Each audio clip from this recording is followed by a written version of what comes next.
பகுதி வாழ் மக்கள் அனைவருக்கும் மாலை நேர வணக்கம். நான் உங்கள் வழக்கறிஞர் மோ ஆனந்த். நடைபெறவுள்ள சட்டமன்ற தேர்தலில் கும்பகோணம் சட்டமன்ற தொகுதியில் நாம் தமிழர் கட்சியின் சார்பாக போட்டியிடுகின்றேன். நமது சின்னம் விவசாயி. கடந்த 15 ஆண்டுகளாக ஒரே எம்எல்ஏ தான் இங்கே போட்டி போட்டுட்டு இருக்காரு, இங்கே ஜெயிச்சிட்டு இருக்காரு. அது ரொம்ப பெருமை வேற எல்லாரும் சொல்லிக்கிறீங்க. 30 வருஷமா திமுகவின் கோட்டை அப்படின்னு சொல்ற இடத்துல ஐயா கோசிமணி நட்ட விதையில இவர் பலன் அடைஞ்சாரே தவிர இவர் என்ன சாதனை செஞ்சார்னு நீங்க சொல்லுங்க. இவர் இவருக்கு நீங்க எதுக்கு ஓட்டு போடுறீங்க அது சொல்லுங்க பாப்போம். இதோ நான் இப்ப பின்னாடி இந்த சாலையில வந்தேன். இந்த சாலை போடப்பட்டு ஒரு 6 மாசத்துக்குள்ளதான் இருக்குன்னு நினைக்கிறேன். வீடு எங்க இருக்கு, சாலை எங்க இருக்குன்னு பாருங்க. சாலையோட உயரம் உறந்துட்டே இருக்கு, வீடு கீழே போயிட்டே இருக்கு. நீங்க ஒரு 30 இப்ப இங்க நிக்கிறவங்க 40-45 வயசு இருப்பீங்க. ஒரு 30 வயசு காலத்துல நீங்க எல்லாம் இருக்கிறப்ப ஒரு சாலை போடணும்னா குறைஞ்சது 4 நாள் 5 நாள் ஆகும். அதாவது பழைய சாலைகளை ஃபுல்லா பேத்துட்டு தான் புது சாலைகளை போடுவாங்க. அது இந்த விதிமுறை எல்லாம் எதுவுமே இங்க பின்பற்றப்படாது. ஏன்? எவன் நம்மள கேள்வி கேட்பான்? பகல்ல போட்டா நீ கேள்வி கேட்ப, நைட்டு இதெல்லாம் தூங்கின நேரத்துக்கு 10 மணிக்கு வந்து ரோட போட்டுட்டு காலம்பரம் பல பலன்னு இருக்கும். அதை ஒரு பில்ல போட்டு வசூல் பண்ணிட்டு போயிட்டே இருப்பாங்க. யாரு? இப்போ உள்ள டிஎம்கே வேட்பாளர் திரு அன்பழகன் அவர்களும் அவருக்கு கூட்டணியா சேர்ந்திருக்காருப்பாங்க. ஏடிஎம்கே வேட்பாளர் திரு அசோக்குமார் அவர்களும் கூட்டணி. 15 வருஷமா ஒப்பந்தக்காரர் அவர் தான். கும்பகோணம் தொகுதி முழுக்க போடப்பட்ட சாலைகளுக்கு முழு முதல் ஒப்பந்தக்காரர் இந்த ஒரே நபரான அந்த அசோக்குமார் தான். இந்த சாலையோட தரத்தை பார்த்தீங்கன்னா அவ யாருன்னு தெரிஞ்சிடும். அவருக்கா போய் ஓட்டு போட போறீங்க? நம்ம கும்பகோணம் அரசு மருத்துவமனை கொஞ்சம் நினைச்சு பாருங்க. காலம்பரை போன உடனே நமக்கான மருத்துவரை பார்க்க முடியுமா? இத்தனை வருஷமா அந்த கும்பகோணம் அரசு மருத்துவமனையில ஒரு பல் டாக்டர் கிடையாதுங்க, ஒரு நரம்பியல் டாக்டர் கிடையாது. ஒரு காய்ச்சல் சொல்லி போனீங்கன்னா இந்த பஸ்ல எல்லாம் சொல்லுவாங்களே, பின்தொடர்ந்து வா தொட்டு விடாதேங்கிற மாதிரி ஒரு டிஸ்டன்ஸ் கீப் பண்ண சொல்லுவாங்க. 10 மினிட் தள்ளி அப்படிம்பாங்க. சாதாரண ஒரு ஜுரத்துக்கு டாக்டர் போனா கூட தொட்டு பார்க்க மாட்டாருங்க கும்பகோணம் ஜிஹெச்ல.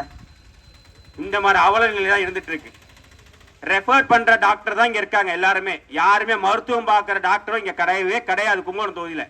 கும்பகோணம் அரசு மருத்துவமனையில ரெஃபர்டு டாக்டர், அதாவது இங்க இருந்து நீ நேரம் தஞ்சாவூர் மருத்துவமனை ஜிஹெச் போயிடு, தஞ்சாவூர் மெடிக்கலுக்கு போயிடு, இல்லையா அன்பு ஹாஸ்பிட்டல் போயிடு, இது சொல்லத்துக்கு தான் ஒரு மருத்துவர் இங்க உட்கார்ந்துருக்க தவிர வேற யார் இங்க இருக்க நினைச்சு பாருங்க.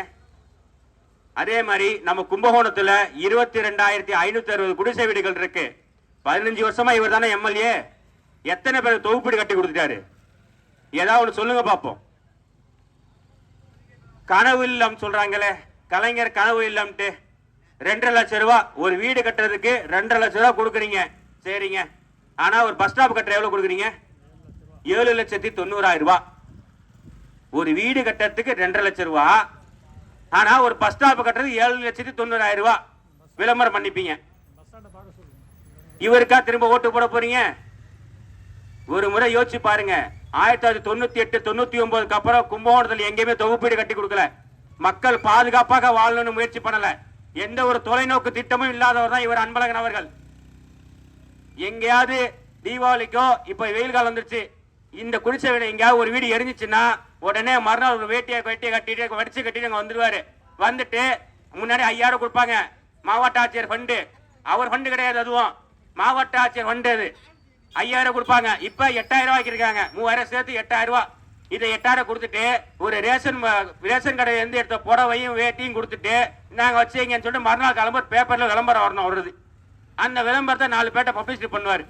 இதை தாண்டி அவரு நம்ம கும்பகோணம் தொகுதிக்கு செஞ்ச சாதனை என்ன? பாதாள சாக்கடை திட்டங்க. கும்பகோணம் நகராட்சி வந்து பாருங்க, நாரி தொலைதுங்க. பாதாள சாக்கடை எதுக்குங்க? கொசுக்களை ஒழிக்கிறதுக்கு தான் பாதாள சாக்கடை திட்டத்தை எடுத்து வந்தாங்க.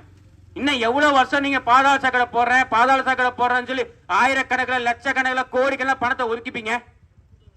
அந்த பணம் இப்ப என்ன ஆகுது? அண்ணன் சொன்ன மாதிரி 2016 அன்பனை ஜெயிச்சாப்ல, அன்பு ஹாஸ்பிட்டல் கட்டி கொடுத்துட்டாரு. 2021 ஜெயிச்சாப்ல சத்தமே படாம அன்பு மகால் கட்டிட்டாரு. அந்த அன்பு மகால் கட்டின வரலாறு என்ன தெரியுங்களா? நம்ம கும்பகோணம் மேம்பால இறக்கத்துல மகாமகம் கலையரங்கன்னு ஒண்ணு இருக்கு பாருங்க. நம்மளை மாதிரி ஏழை எளியவர்கள் அங்க போய் திருமணம், சுப நிகழ்ச்சி, துக்க நிகழ்ச்சி ஒரு விருந்து உபசரிப்பு நடத்துறதுக்கு அரசாங்கம் நிதியில இருந்து கட்டப்பட்ட இடம் தான் அந்த மகாமகம் கலையகம். அந்த இடத்துல பார்க்கிங் ஸ்பேஸ் குறைஞ்ச ஒரு 1000 வண்டி நிப்பாட்டலாம். இப்ப அந்த மண்டபம் என்னவா இருக்கு தெரியுங்களா? வெளியூர்கார வந்து டிவி நிகழ்ச்சி நடத்தலாம். அதே மாதிரி இந்த எக்ஸிபிஷன் நடத்தலாம். இதை தாண்டி அந்த கல்யாண மண்டபத்துல இங்க உள்ள எத்தனை பேர் இங்க ஒரு 200 பேர் நிக்கிறீங்க. நான் அந்த கல்யாண மண்டபத்துல நான் திருமணத்துக்கு நடந்து போயிட்டு வந்திருக்கேன் தம்பி சொல்லுங்க பாப்போம். பண்ண முடியாது. ஏன்? அதுக்கு அனுமதி வாங்கினா தஞ்சாவூர் மாவட்ட ஆட்சியர் அலுவலகம் போகணும். அதை ஒரு எளிமையாக்கி இருக்கலாமே. அதை எளிமையாக்கினா இவர் எப்படி சம்பாதிக்கிறது? இவர் ஒரு பிளான் பண்ணிட்டாரு. நம்ம எங்க நிரந்தரமா வருமானம் வரதுக்கு என்ன வழியோ ஒரு கல்யாண மண்டபம் கட்டுறா அப்படின்ட்டாரு. ஒரு கல்யாணத்துக்கு 1 லட்ச ரூபா 2 லட்சம் பில்ல போடுறா அப்படின்ட்டாரு. அதுல வருமானம், மருத்துவமனை கட்டி வருமானம், கல்யாண மண்டபம் கட்டி வருமானம். அந்த கல்யாண மண்டபத்தை காட்டி அரசு மருத்துவமனை எப்படி டம்மி ஆக்கினாரோ அவர் கட்டின மருத்துவமனை மேம்படணும். அரசு மருத்துவமனை டம்மி ஆகணும். 1. 2வது அவர் கட்டின கல்யாண மண்டபம் பெருசாகணும்.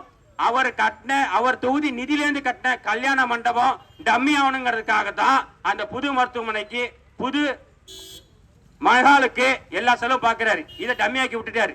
இதெல்லாம் மாற்ற வேண்டாமா? இன்னமும் நம்ம ஏமாலையா இருந்துட்டு இருப்போம். கொஞ்சம் யோசிச்சு பாருங்க. உண்மையும் நேர்மையுமா உங்கள்ட்ட ஓட்டு கேட்டு வந்திருக்கோம். எங்க சின்ன விவசாயி, நான் ஒரு வழக்கறிஞரா இருக்கேன். ஒரு மாற்றத்தை உண்டாக்கி கொடுங்க. திரும்ப திரும்ப ஒரே ஆளுக்கு ஓட்ட போட்டுக்கிட்டு எனக்கு மாவட்டம் வரல. இன்னொரு விஷயம் சொல்றேன். எப்படி சென்னையில வந்து கோயம்பேடு பஸ் ஸ்டாண்டு கேளம்பாக்கம் போனுச்சோ, திருச்சி பஸ் ஸ்டாண்டு மத்திய பேருந்து எப்படி பஞ்சப்பூர் போனுச்சோ, அதே மாதிரி திரும்ப இவர் அன்பழகன் ஓட்டு ஜெயிச்சு இங்க எம்எல்ஏ ஆயிட்டாருன்னு வச்சீங்க, இந்த பஸ் ஸ்டாண்டு நாச்சார்கள் போகும். இங்க இருக்கிற பஸ் ஸ்டாண்ட்ல இருந்து இங்க வர்றதுக்கே 300 ரூபா 400 ரூபா சார்ஜ் கொடுத்து வந்துட்டு இருக்கோம். இங்க இருந்து அவர் நாச்சார்கள் கொண்டே பஸ் ஸ்டாண்ட் வச்சுட்டாருன்னா நம்ம இன்னும் எவ்வளவு அவதிப்படுவோம் யோசிச்சு பாருங்க. குறுநிற மன்னர்களை ஆக்கி விட்டுறாதீங்க. ஒவ்வொருத்தங்களையும் ஒரு பாடத்தை புகட்டி கொடுங்க. இன்னொரு விஷயம், ஐயாவுக்கு 78 வயசாகுது. அன்பனனுக்கு ஒரு ஓய்வு கொடுங்க. இளைஞர் நாங்க வந்துட்டோம், எங்களுக்கு ஒரு வாய்ப்பு கொடுங்க. நன்றி, வணக்கம். நாம் தமிழர்.